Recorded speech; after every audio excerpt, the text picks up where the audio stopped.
আচ্ছা, আলহামদুলিল্লাহ। আমিও তো এই বিয়ে করতে পারবো না। আমি একটা ছেলেকে খুব ভালোবাসি। আমিও তো একটা মেয়েকে খুব ভালোবাসি। ফ্যান্টাস্টিক। তাহলে আপনি এক কাজ করুন, আপনি নিচে যেয়ে বলেন যে আপনি এই বিয়েটা করতে পারবেন না, আপনি বিয়েটা ভেঙে দেন। বোকা নাকি? একটা কথা বলি শোনেন, আমার মায়ের বেডরুমে যে ফ্যানটা থাকে, সিলিং ফ্যান, সেই ফ্যানের সাথে সবসময় একটা দড়ি ঝুলানো থাকে, যাতে যে কোনো মুহূর্তে সে গলায় ফাঁস দিয়ে নিজেকে শেষ করে দিতে পারে।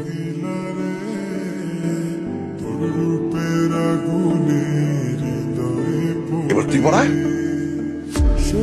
শোনেন, আমাদের এমন কিছু একটা করতে হবে যাতে আমাদের পরিবারের মানুষ আমাদের বিয়েটা ভেঙে দেয়। সব দোষ আপনার। আপনি এখন পর্যন্ত কি বুদ্ধি বের করেছেন বিয়ে ভাঙার?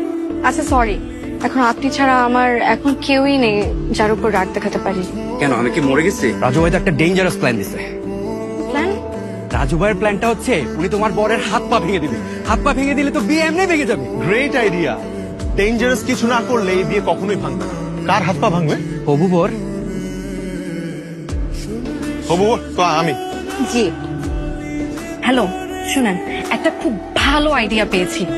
কি আইডিয়া? দেখা হলে একসাথে প্ল্যান করব। টেনশন আছে তো আন্টি। টেনশন কি নিয়ে মা? সমস্যাটা আমার বান্ধবীর। বান্ধবীর কি হয়েছে? ওর আসলে ওভারিয়ান টিউমার ধরা পড়েছে। ডাক্তার বলছে ওভারি কেটে ফেলে দিতে হবে। ওভারে কেটে ফেলে দিতে বলেছে ডাক্তার? কেটে ফেলে দিবে? এটা তো আর হাত পা না যে পঙ্গু ল্যাংড়া লুলা হয়ে যাবে। হাত পা থেকেও এটা ইম্পর্টেন্ট একটি অর্গান। ওভারি কেটে ফেলে দেওয়া মানে বুঝতে পারছো তুমি? কি? মেয়েটার কখনো বাচ্চা হবে না। বাচ্চা না হলে না হবে, নিজে বেঁচে আছে এটাই জরুরি বিষয়। এই যে আমার বান্ধবী ইকরা, কি মিষ্টি না দেখতে, বেচারি। অনেক একটু তাকিয়ে দেখ তো আল্লাহ। ইকরাকে আমি একদিন এমন চড়ানি চড়াবো। চড়ানোই উচিত। ও যে কাজটা করছো ওকে চড়ানো উচিত। আমি একটা কঠিন সিদ্ধান্ত নিয়েছি বাপ। নাও তুমি সিদ্ধান্ত নাও, আমি আছি তোমার সাথে মা। 1 মাস পর তোদের বিয়ে দিব ভেবেছিলাম, হ্যাঁ, সব ক্যান্সেল। কিন্তু নাই আবার। এই সপ্তাহেই তোদের বিয়ে। আপনার সাথে আমার কথা আছে। আপনার শুভর বাসার ঠিকানা জানা আছে? হ্যাঁ, জানবো না কেন? গ্রেট। আজকে আমরা শুভর বাসায় যাচ্ছি। শুভ আপনাকে বলেছে না যে ওর পালিয়ে বিয়ে করতে কোনো আপত্তি নেই?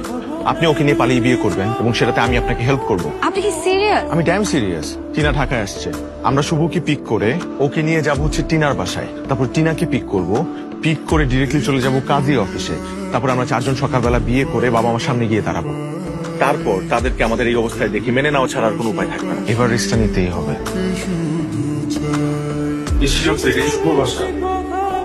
এই ক্যাডারে?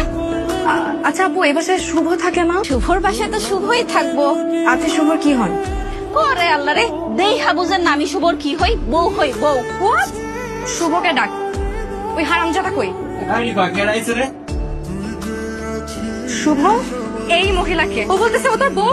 আমরা বসে কথা বলি, আমি তোমাকে সব বুঝাই বলতেছি। এই কি বুঝাবি? যা বুঝানোর এইখানেই বুঝা। তোমরা দুজনে আমার খুব আপন। আমি ব্যর্থ হয়েছে তো কি হয়েছে? আমি আপনাকে আর টিনাকে বিয়ে দিয়েই ছাড়বো। আপনার ব্যাগ টিনাপা বলছে আপনার ব্যাগ বুঝাই দিতে। টিনা কোথায়? ওর সাথে আমার কথা আছে। আর এই ব্যাগে কি? টিনাপা গেছে সুইজারল্যান্ড। উনি যাওয়ার আগে আমারে বলছে আপনি তাকে যা যা গিফট করছেন সবকিছু যেন আপনাকে ফেরত দেয়। কি বলছেন আপনি এসব? সুইজারল্যান্ড কেন গেছে? টিনাপার বৈবাহ হয়েছে 3-4 দিন আগে। এরপরে হানিমুনের জন্য আজ সুইজারল্যান্ড চলে গেছে। দুজনে ভাগ্য মেলাচ্ছি। আমরা দুইজনেই প্রতারণার শিকার, একসাথে এক রাতে। দেখেন, এত বড় একটা ঘটনা ঘটলো আমাদের সাথে। আমাদের জায়গায় অন্য কেউ হলে তো ভেঙে পড়তো, কিন্তু আমরা কিন্তু একদম ঠিকঠাক আছি। আমার না নিজেকে অনেক স্বাধীন মনে হচ্ছে। তবে মিথ্যা ভালোবাসার চাইতে সত্য বিচ্ছেদ অনেক ভালো। আমার আপনাকে বিয়ে করে ফেলা উচিত। দেখেন, ভাগ্য আমাদেরকে এখানে নিয়ে আসছে। এখন আমার এটাও মনে হচ্ছে যে ভাগ্য চায় যে আমরা আমাদের পাগল বাবা মার ইচ্ছা করব। আমার মনে হয় বেহায়া, তাই না? কেন? এই যে গরম গরম ছ্যাঁকা খাওয়ার পর একজন আরেকজনকে বিয়ে করার কথা বলছি। এখন বেহায়া রাজি থাকলে কাজী ডাকাই যায়।